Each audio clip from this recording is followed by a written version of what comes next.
In the bustling heart of Chicago, where the wind whipped through the skyscrapers like a relentless whisper of judgment, Mark Thompson stood before his family's Thanksgiving table, his hand tightly clasped around his partner David's. The room fell silent as he announced their decision to adopt a black child from foster care, a boy named Jamal, whose wide eyes and infectious laugh had captured their hearts during visits. But the silence shattered into a storm of disapproval. His conservative parents recoiled, his siblings exchanged horrified glances, and his aunt spat out words like unnatural and disgraceful, claiming it would ruin the family's pristine reputation in their affluent suburb. Mark had always known his coming out as gay would test the family's bonds, but this adoption pushed them over the edge. His father, a stern banker with a lineage tracing back to old money, thundered that Mark was not only defying God's plan by living with David, but also playing house with a child who didn't belong. "You're mocking everything we stand for," he bellowed, his face reddening. "A black kid? In our family? People will talk. They'll say we're lowering our standards." Mark's mother, tears streaming down her face, pleaded with him to reconsider, whispering that society wasn't ready for such experiments. David, a soft-spoken teacher from a more accepting background, squeezed Mark's hand harder, his own resolve wavering under the barrage. But Mark stood firm, his voice steady despite the ache in his chest. "This is our family now," he said. "Jamal needs us and we need him." The fallout was swift and brutal. Invitations to family gatherings ceased. Phone calls went unanswered. Mark's sister, Emily, who had once been his confidant, sent a scathing email accusing him of selfishness, of thrusting their lifestyle into the spotlight with a child of color to boot. "You're just doing this for attention," she wrote. "Adopting a black boy? It's like you're trying to prove a point at our expense." Friends from their old circle distanced themselves, murmuring about how Mark and David were confusing the child with their alternative home. Even at work, Mark, a successful architect, overheard colleagues whispering about his controversial choice, questioning if it would affect client trust. The isolation gnawed at him, late nights spent doubting if they had made the right call. David, ever the optimist, reminded him of Jamal's first night home, how the boy had clung to them both, calling them dads, with a trust that melted away years of societal scorn. As months turned to years, the trio built a life insulated from the rejection. Jamal thrived in their cozy brownstone, his laughter echoing through rooms filled with books and art. Mark and David married quietly in a city hall ceremony, Jamal as their ring bearer, his small hands steady despite the world's chaos outside. But the wounds from Mark's family lingered, festering like unspoken regrets. He missed the holidays, the shared stories, yet he refused to beg for acceptance. Instead, he poured his energy into advocacy, volunteering at LGBTQ+ centers and speaking at panels about interracial adoptions in same-sex families. "Love doesn't see color or convention," he'd say, his words drawing applause from strangers while his own blood turned away. Jamal, now 8, began noticing the absences. "Why don't we see Grandma and Grandpa?" he'd ask innocently over breakfast. Mark would force a smile, explaining that sometimes families disagree but love persists. David, with his gentle touch, would distract with stories of superheroes who overcame odds. Yet, the boys' questions stirred deeper conflicts. Mark grappled with guilt, wondering if their choice had burdened Jamal with an invisible weight. Society's stares at parks, the occasional slur muttered under breath, reminded them of the battles ahead. One evening, after a particularly harsh parent-teacher conference where a fellow parent questioned their fitness, Mark broke down in David's arms. "Are we enough for him?" he whispered. David held him close, their foreheads touching. "We're everything he needs," he replied, but doubt lingered in the air like smoke. The turning point came subtly in the form of a diagnosis. Mark's father, once the pillar of unyielding tradition, suffered a stroke, leaving him frail and dependent. The family, scattered and strained, turned inward, but resources dwindled. Emily called Mark for the first time in years, her voice trembling. "Dad's medical bills are piling up," she admitted. "We need help." Mark's heart raced, anger mixed with a reluctant pity. He hung up without committing, turning to David. They mocked us, David. Now they want our mercy. The irony burned, but so did the pull of blood ties. Jamal, overhearing, looked up with wide eyes. Are we going to help them, Dad? His innocence pierced Mark's resolve, forcing him to confront the very prejudices he had fought against. As the call from Emily echoed in Mark's mind, he paced the living room, the city lights flickering outside like distant judgments. David sat on the couch, Jamal curled up beside him with a book, oblivious to the storm brewing. We don't owe them anything, David said softly, his eyes meeting Mark's. But if we turn away, are we any better? The question hung heavy, mirroring the internal war Mark waged. He had built a successful firm, designing inclusive spaces for marginalized communities, his income steady and growing. The family knew this. Perhaps that's why they reached out now, after years of silence. Mark decided to visit his father in the hospital, alone at first. The sterile room smelled of antiseptic and regret. His father, tubes snaking across his bed, looked smaller. His once commanding presence diminished. Son, he rasped, eyes flickering with surprise. Mark stood rigid, memories flooding back. The holidays where his sexuality was the elephant in the room. The adoption announcement that severed ties. Emily said you might come, his father continued. I was wrong. About a lot. The words were halting, laced with pain, but Mark's heart remained guarded. Wrong about what exactly? He pressed. His father averted his gaze. About you and David. About the boy. It was a start, but apologies felt hollow against the backdrop of Jamal's confused questions about absent grandparents. Back home, Mark shared the encounter with David over a quiet dinner. Jamal was in bed, dreaming of adventures. He admitted fault, Mark said. But it's like pulling teeth. David nodded, his hand covering Mark's. Forgiveness isn't easy, but holding grudges poisons us too. Their relationship, forged in adversity, had deepened over the years. Nights of whispered fears, days of shared triumphs. Yet this olive branch from the family stirred old insecurities. What if reconciliation meant compromising their truth? Mark worried Jamal might see it as weakness, or worse, validation of the prejudices they had endured. The conflicts escalated when the extended family gathered for a tense meeting at his parents' home. His aunt, the same one who had spat venom years ago, now sat meekly, her eyes pleading. Mark, your father's care is expensive. Your business is thriving. Could you help? The room buzzed with unspoken expectations. His brother, Tom, chimed in. We've all pitched in, but it's not enough. Mark felt the weight of their stares, the irony twisting like a knife. You ridiculed us for adopting Jamal, he said calmly, his voice steady. Called it a mockery. Now you beg from the disgrace? Silence fell, thick and uncomfortable. Emily broke it, tears welling.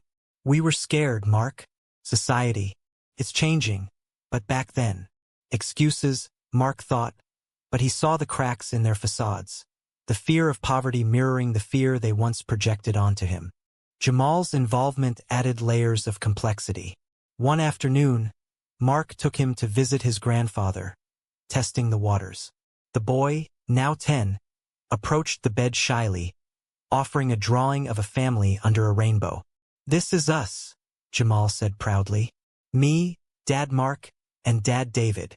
His grandfather's eyes softened, a trembling hand reaching out.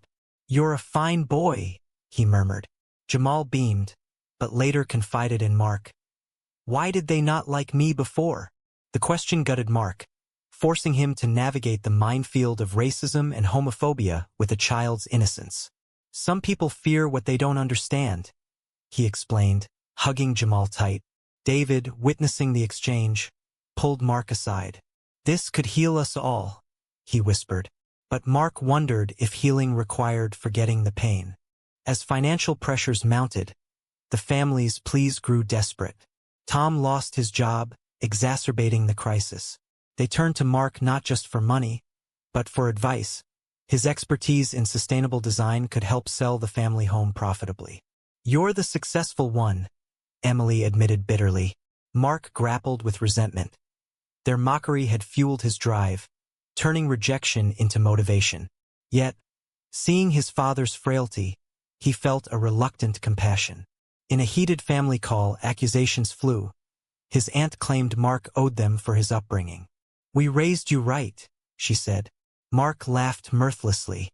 "Right? You disowned me for loving David and adopting Jamal." The argument peaked, voices overlapping in a cacophony of unresolved grievances. Through it all, David remained Mark's anchor, their bond a testament to chosen love. Late one night, as rain pattered against the windows, they lay entangled, discussing the path forward. "If we help, it's on our terms," David said. Mark nodded, tracing patterns on David's chest. "With Jamal involved, we show them what real family means." The decision loomed, a crossroads of forgiveness and justice, as societal shifts, legal gay marriages, growing acceptance of diverse families, mirrored their personal evolution. But old wounds scarred deep, and Mark wondered if true change was possible. The family's desperation reached a boiling point during a stormy weekend retreat at the old lake house, a place once filled with childhood memories now tainted by division. Mark agreed to attend, bringing David and Jamal, insisting on full inclusion. As they arrived, tension crackled like lightning. His mother hugged Jamal tentatively, her smile forced. "He's grown so much," she said. Jamal, sensing the unease, clung to David's leg. Mark watched, his protective instincts flaring. The gathering was meant to discuss finances, but it devolved into a reckoning. Tom, unemployed and bitter, lashed out first. "You think you're better than us because you overcame?" he sneered. "Adopting that kid was just a stunt." Mark's fists clenched. "That kid is my son," he retorted, voice low and dangerous. David intervened, his calm demeanor a counterpoint to the chaos. "We're here to help, but not if it means erasing who we are." The room erupted. His aunt defended traditional values, claiming society still frowned on such unions. Emily, caught in the middle, tried mediating. "We've changed," she insisted. But Mark saw through it. Change born of need felt opportunistic. Jamal, overhearing snippets, asked innocently, "Why are they mad at us?" David knelt, explaining gently, "Grown-ups sometimes forget how to be kind." The boy's confusion mirrored Mark's inner turmoil, how to teach resilience without cynicism. Amid the arguments, poignant moments emerged. His father, wheelchair-bound, pulled Mark aside on the porch. "I see how happy you are," he admitted hoarsely. "With David, with the boy. I was blind."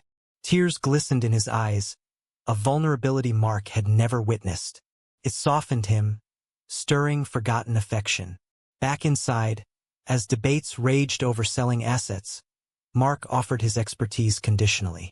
"I'll help with the sale," he said, "but you acknowledge our family publicly. No more hiding."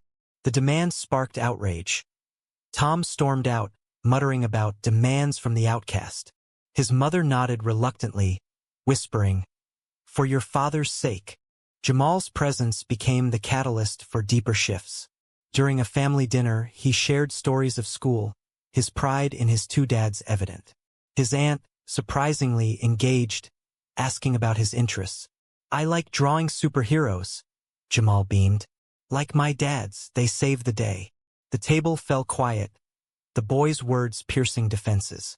Later, Emily confided in Mark, "He's amazing. We were wrong to judge." But apologies clashed with lingering biases. When Jamal mentioned a school event for LGBTQ plus families, Tom scoffed, "Indoctrination." Mark exploded, "That's our life you're dismissing."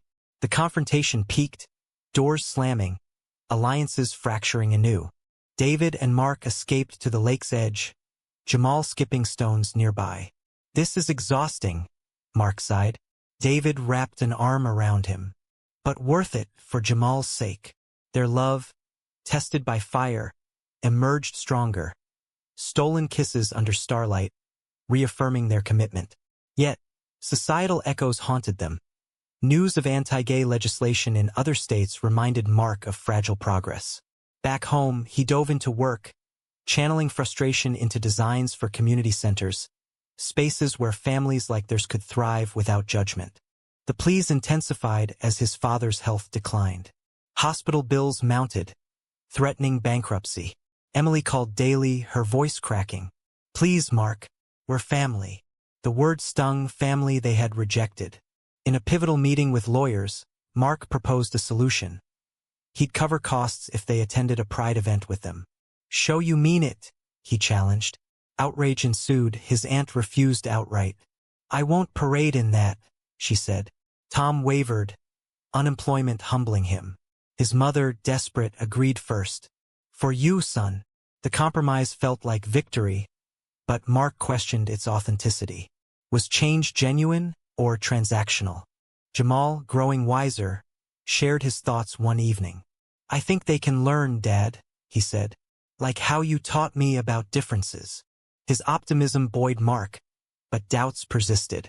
David, ever supportive, reminded him, "We've built this life despite them. Helping doesn't diminish us." As decisions loomed, Mark reflected on the journey, from mockery to this reluctant reconciliation. The drama unfolded not in grand gestures, but in quiet choices, each laced with emotion and consequence. With the family's agreement hanging by a thread, Mark orchestrated the next steps meticulously, his architect's precision applied to mending fractured bonds. They attended a local pride festival, a vibrant sea of rainbows and acceptance. His mother walked beside Jamal, her discomfort evident but effort genuine. "This is colorful," she said awkwardly. Jamal grinned, waving a small flag. "It's fun, Grandma." Tom lagged behind, muttering, but stayed. His aunt abstained, her absence a silent protest. David held Mark's hand, whispering, "This is progress." Yet, Mark felt exposed, old wounds reopening under public scrutiny. A passerby recognized him from advocacy work, praising their family. His father's eyes, from photos sent later, showed a mix of pride and regret. Financial aid followed. Mark covered bills, arranged home modifications for accessibility. Gratitude poured in, but laced with undercurrents. Emily hosted a dinner, the first inclusive gathering in years. Conversations flowed tentatively. Jamal the bridge. "Tell us about school," his grandfather urged. Jamal obliged, his stories drawing laughter. But tension simmered. When David mentioned their anniversary, Tom shifted uncomfortably. "Still hard for some," Mark noted later. David nodded. Change takes time. Their partnership, a beacon of resilience, faced its own strains. Mark's immersion in family drama left little room for intimacy. One night, David confronted him. "We're helping them. But what about us?" Mark pulled him close. "You're my everything," he vowed, reigniting their flame. Societal conflicts amplified the personal. A local debate on adoption rights flared, with conservatives echoing the family's past views. Mark testified at a hearing, Jamal and David in the audience. "Families like mine are valid," he declared, voice echoing. Opponents jeered, calling it agenda-pushing. The experience galvanized him but exhausted David. "Is it worth the fight?" he asked. Mark's response was fierce. For Jamal, yes. The boy, now 12, began questioning his identity, influenced by peers.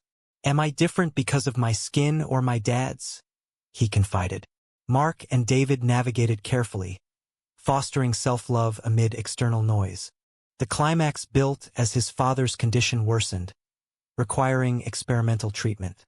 Costs soared, testing Mark's limits. The family implored, "You're our only hope." Mark hesitated, memories of mockery clashing with duty. In a heated confrontation at the hospital, Tom admitted defeat. "We were idiots," he said. "Your family's stronger than ours ever was." The confession cracked Mark's armor. His mother wept, hugging him. "Forgive us." Mark's voice broke. "It's not just words. Show it." They pledged support, attending Jamal's school events, publicly acknowledging their family. Yet doubts lingered.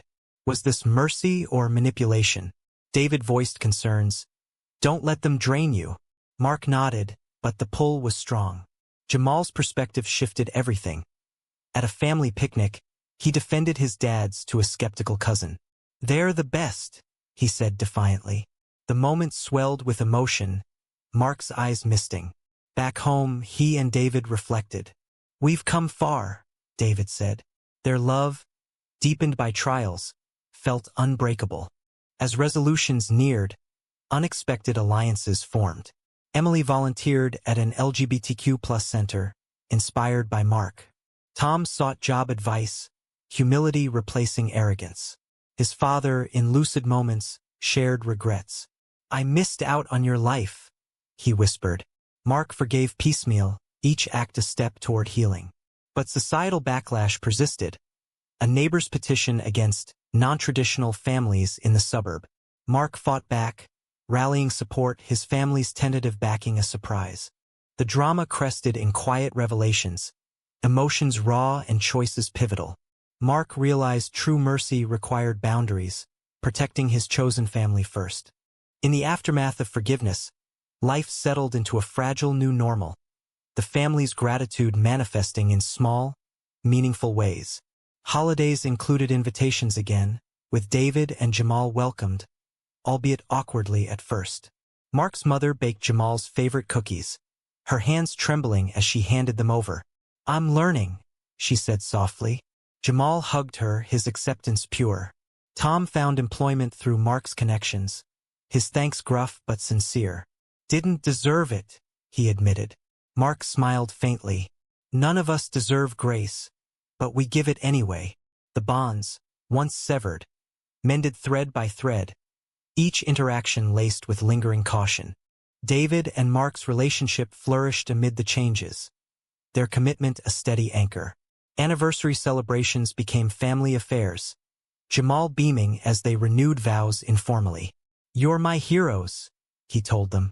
Yet, external pressures tested resolve, a national backlash against diverse adoptions, with protests echoing old prejudices.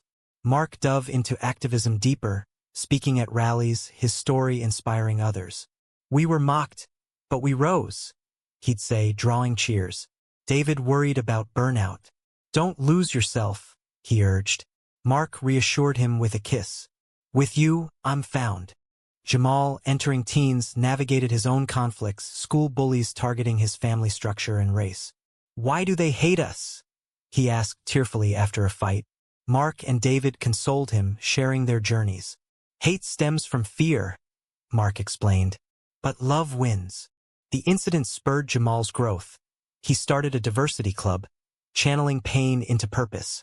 The family rallied, attending his presentations, their presence a testament to change.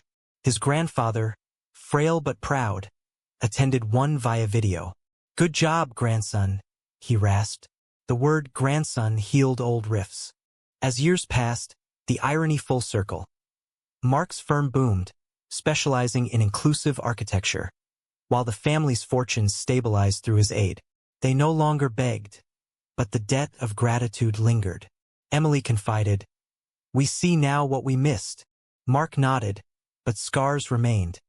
Reminders of choices made in ignorance. Society evolved unevenly. Victories like nationwide protections clashed with regressions in conservative pockets. Mark's advocacy drew threats, testing their safety. David stood firm. Together, we face it. In quiet moments, Mark reflected on the journey. From announcement to alienation, desperation to reconciliation. The drama, kitsch and real, shaped them all. Jamal, now a young man, pursued social work, inspired by his dads. You taught me family is chosen, he said at graduation, the family applauding, united at last. But questions persisted. Had true change occurred? Or was it convenience? Mark pondered as he watched his father play chess with Jamal. Laughter shared. Forgiveness felt right, yet vigilance was key. Is it true that blood ties inevitably prevail over chosen bonds? Or does mercy redefine family beyond origins?